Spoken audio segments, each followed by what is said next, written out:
किसी घड़ी मांग रगे विचार हुई लेन तहन जहां एसएसएस काम हुई एसएसएस कैम रेना जहां मेना का नितो धबिते ओना इदी कातेन जहां मूल आरोपी मेना का दया मूल आरोपी मेनतेन को मेन एसएसएस कैम रिनी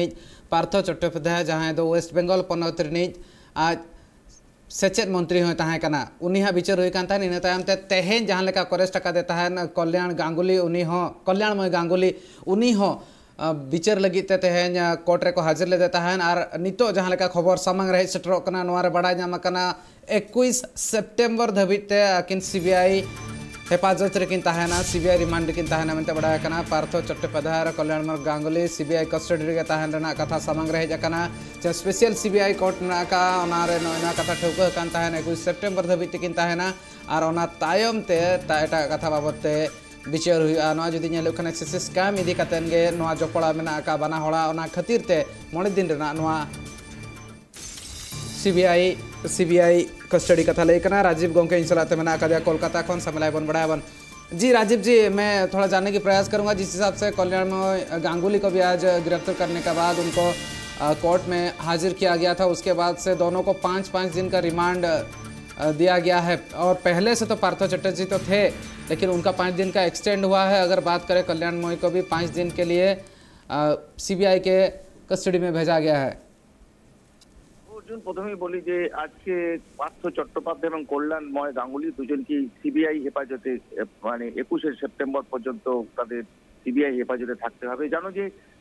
কল্যাণময় গঙ্গোপাধ্যায়কে কালকে রাত্রেই কিন্তু অ্যারেস্ট করেছে সিবিআই, কিন্তু পার্থ চট্টোপাধ্যায়কে সিবিআই নিজেদের হেফাজতে নিয়ে নিতে চাইছিল এবং গতকালই সিবিআই এর পক্ষ থেকে আলিপুর আদালতে তাদের আর্জি জানানো হয়। সেই আর্জির পরিপ্রেক্ষিতে আজকে পার্থ চট্টোপাধ্যায়কে আলিপুর আদালতে তোলা হয়েছিল, সেখানে তোলার পর সিবিআই হেফাজত হয়েছে, 5 দিনের সিবিআই হেফাজত হয়েছে। আজকে যেটা উল্লেখযোগ্য যে পার্থ চট্টোপাধ্যায় তিনি আদালতে সশরীরে উপস্থিত ছিলেন। জানো যে ইডি যখন অ্যারেস্ট করে এবং তারপরেই কিন্তু গত দুবার তাকে ইডি এজলাসে কিন্তু তাকে ভার্চুয়ালি তাকে উপস্থিত করা হয়েছিল, সশরীরে নয়। পার্থ চট্টোপাধ্যায় তার এই নিয়েও প্রশ্ন তুলেছিলেন। আজকে কিন্তু সিবিআই থেকে সশরীরে নিয়ে আলিপুর আদালতে হাজির হয় এবং সেখানে পার্থ চট্টোপাধ্যায় তিনি পুনরায় কেঁদে ফেলেন এবং কেঁদে তিনি জামিন চান। তিনি সেখানে বলেন যে তিনি উচ্চশিক্ষিত নরেন্দ্রপুর রামকৃষ্ণ মিশন থেকে পাশ করেছেন, MBA করেছেন, PhD করেছেন, তার পরিবারের সবাই শিক্ষিত, তিনি কোথাও পালাবেন না, তাকে জামিন দিতে হবে। তিনি অসুস্থ, 28টা ওষুধ খান তিনি, তাই তিনি জামিন চান, তিনি কোথাও পালাবেন না, তিনি সমস্ত রকম সহযোগিতা করবেন। এবং কিন্তু সিবিআই আলিপুর আদালতের বিচারক তিনি সেটা শোনেননি এবং তাকে পার্থ চট্টোপাধ্যায়কে 21 সেপ্টেম্বর পর্যন্ত অর্থাৎ 5 দিনের সিবিআই হেফাজতে পাঠিয়েছেন। ঠিক একইভাবে কল্যাণময় গাঙ্গুলি যিনি মাধ্যমিক শিক্ষা বোর্ডের প্রেসিডেন্ট, প্রাক্তন প্রেসিডেন্ট, তাকেও কিন্তু 5 দিনের সিবিআই হেফাজতে পাঠানো হয়েছে। গতকাল তাকে সারাদিন ধরে জিজ্ঞাসাবাদ পর কল্যাণ বাবুকে রাত্রে গ্রেপ্তার করা হয়। যে কল্যাণময় গাঙ্গুলির ভূমিকা অত্যন্ত গুরুত্বপূর্ণ, যে কল্যাণময় বাবু তিনি মূলত সই করতেন এবং এই যে অ্যাপয়েন্টমেন্ট জাল অ্যাপয়েন্টমেন্ট গুলো হতো সেখানে তিনি সই করতেন এবং তিনি এর আগে বারবার সিবিআই তাকে জিজ্ঞাসাবাদ করেছেন, কিন্তু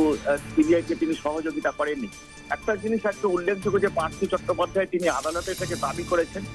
যে এসএসসি যেটা স্কুল সার্ভিস কমিশন যেটা আছে সেটা কিন্তু স্বয়ংশাসিত, তিনি সেখানে কোনো ব্যাপারে হস্তক্ষেপ করেন না। তিনি মন্ত্রী হিসাবে তিনি মন্ত্রী থাকলেও কিন্তু হস্তক্ষেপ করতেন না, যা করার এসএসসি কর্তৃপক্ষ করতেন। কিন্তু স্ক্যান করে সই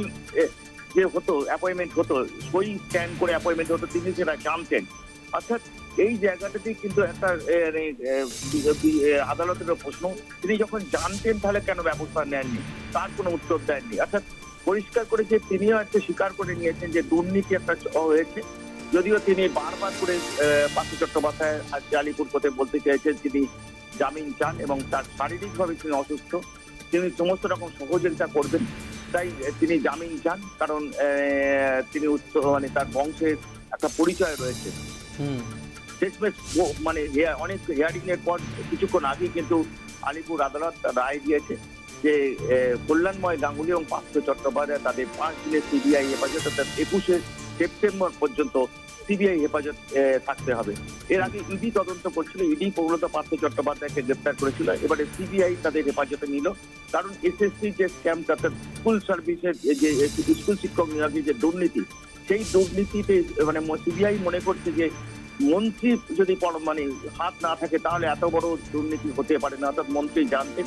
তাই এটাই চায় যে সিবিআই চায় যে কল্যাণময় গঙ্গোপাধ্যায় এবং পার্থ চট্টোপাধ্যায়কে মুখোমুখি জিজ্ঞাসাবাদ করতে, এবং তার সেই কারণেই গতকাল যেমন আলিপুর আদালতে সিবিআই এর পক্ষ থেকে পার্থ চট্টোপাধ্যায়কে নিজেদের হেফাজতে নেওয়ার জন্য আবেদন জানানো হয়। একইভাবে গতকাল রাত্রেও কল্যাণময় গাঙ্গুলিকে গ্রেপ্তার করা হয় এবং আজকে আলিপুর আদালতে তোলা হয়। এক্ষেত্রে দুজনকেই কিন্তু সিবিআই তাদের নিজেদের হেফাজতে তোলে এবং 21 সেপ্টেম্বর পর্যন্ত